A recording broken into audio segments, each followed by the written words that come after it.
All right, let's jump right in. Today, we're unpacking the very structures that define global economies.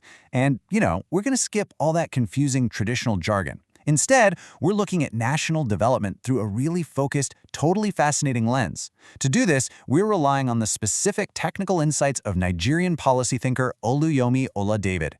Her framework actually categorizes nations into three distinct stages of economic evolution. By the end of this explainer, you're going to have a brand new way to evaluate the economic health of the world right outside your window.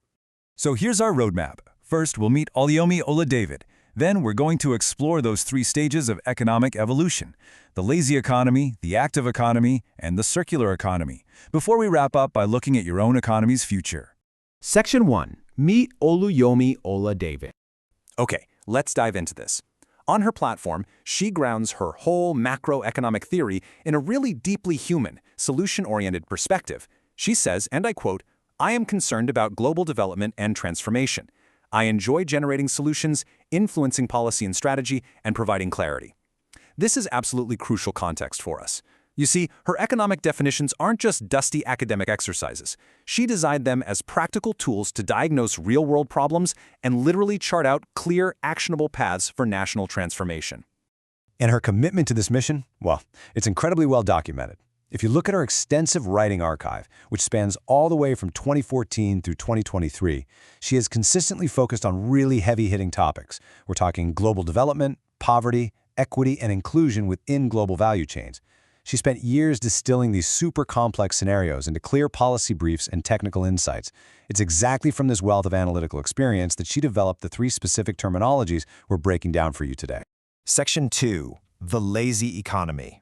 Now, what's really interesting about this slide is how clearly she diagnoses the baseline problem.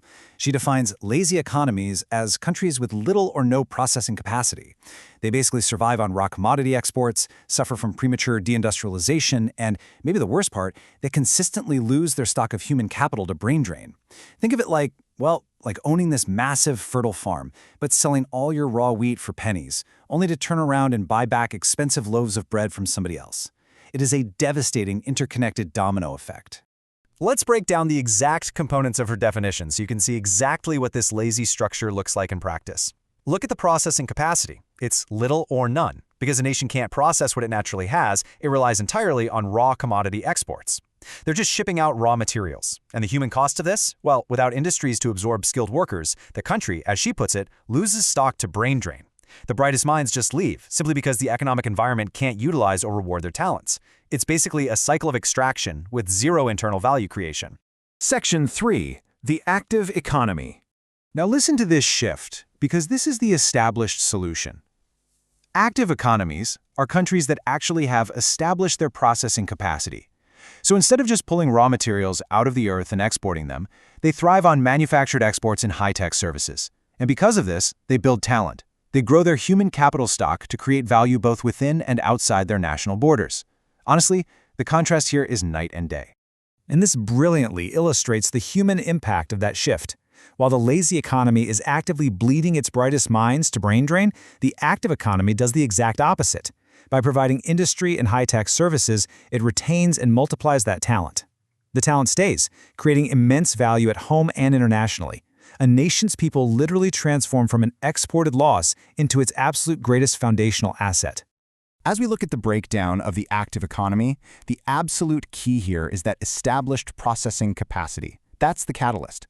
Once a country can actually process materials and data, its export type fundamentally changes over to manufactured and high-tech outputs. And that creates the exact economic ecosystem needed to grow and build talent. According to her framework, establishing that capacity completely rewires the trajectory of a nation's destiny. Section 4. The circular economy. Now we reach the sustainable ideal. Her definition of a circular economy takes all those victories from the active stage and just elevates them. These are countries with thriving, sustainable, and climate-friendly activity ecosystems. They keep the manufactured exports, they keep the growing human capital, but they add this non-negotiable environmental layer, green processing. Let's move to the next step and see how this builds. Step 1 is breaking out of the lazy phase by gaining processing capacity. That's becoming active. Step 2 is taking that capacity and transforming it by implementing what she calls green processing. And then Step 3 is the ultimate realization of the circular ideal, establishing thriving, sustainable, and climate-friendly activity ecosystems. It is a super clear roadmap going straight from stagnation to industry all the way to sustainable harmony. To really highlight the difference at this top tier of her theory, take a look at this comparison. An active economy relies on established processing capacity, which, hey, is excellent for stopping brain drain and building wealth. But the circular economy relies specifically on green processing and climate-friendly ecosystems. That specific wording, green processing, is our ultimate differentiator for the absolute highest stage of national economic development. It's no longer just about what you make, it's about how the making impacts the planet. Section 5. Your economy's future. If we summarize her entire framework for transformation, we get a really clear checklist for national health. First, stop the brain drain by actually building an environment for talent. Second, move away from just shipping out raw commodities by establishing real processing power. Third, transition that power into green processing. And finally, cultivate a climate-friendly activity ecosystem. Remember her stated goal from the very beginning? To generate solutions and provide clarity. Well, she has given us a completely clear step-by-step diagnostic tool right here. Which leaves us with a critical question for you to ponder. Look around. Based entirely on the framework she's provided, which of these 3 economies, lazy, active, or circular, best describes your country today? And, more importantly, what exactly needs to change in your nation's policies and industries to reach that circular ideal?